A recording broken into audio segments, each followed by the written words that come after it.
There are serious buyers out there, qualified and ready to go, but something is holding them back. For some, it's the belief that prices will keep dropping. In fact, LePage seems to believe the same. They are predicting that Toronto home prices could drop another 3% by the end of this year. But here's the question, is waiting really the best move? Well, in this video, we're going to talk through some key factors to consider, like market trends to personal goals, and that way, hopefully, this information can help you decide what makes the most sense for you. Now, before we get started, I just want to be super clear. This in no way is a pitch for you to go buy a home today. My goal is to give you solid information and perspectives so that you can make a decision that is right for you, whether that means buying now or waiting it out. That decision is totally yours. Okay, so let's start off by taking a look at the numbers to see how prices have actually moved so far this year.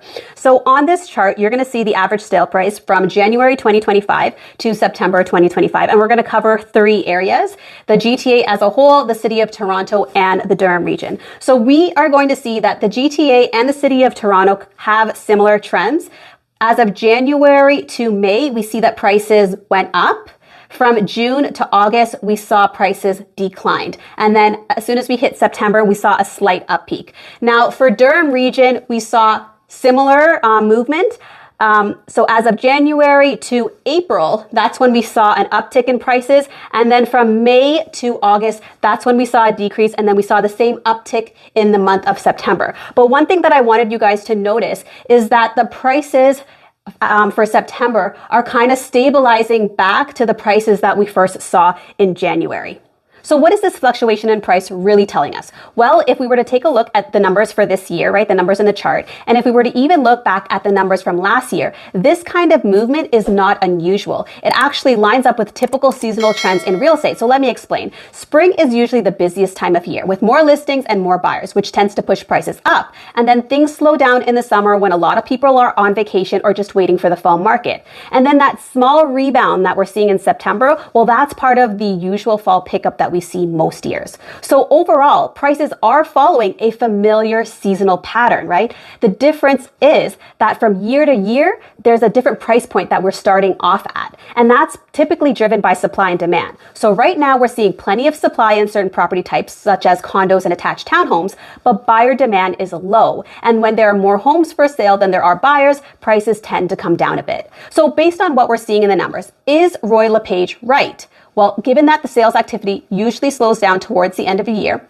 they might be right? We could see a small dip in prices. But here's the thing, predicting exactly how much prices will fall or for how long, in my opinion, is something that no one can really say with any type of certainty. Now, keep in mind, another big factor that could affect prices is our interest rates. There are two more interest rate announcements coming this year, one on October 29th and another on December 10th.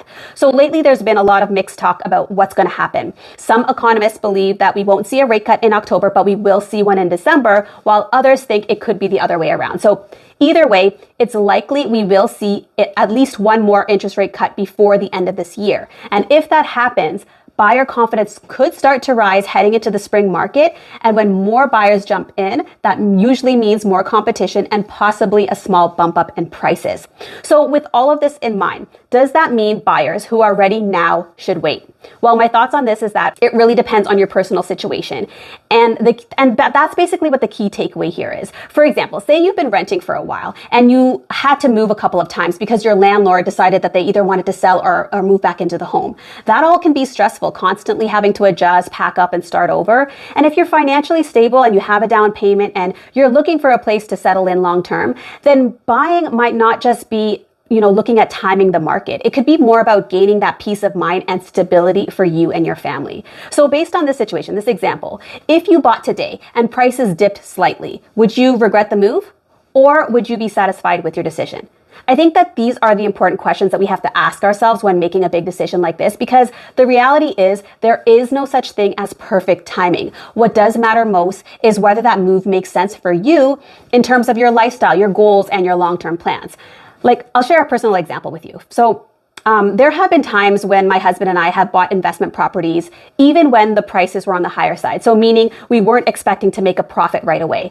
Some of the purchases that we bought just broke even at first. But we were okay with that because our goal was long term. We knew that the rewards would come with time.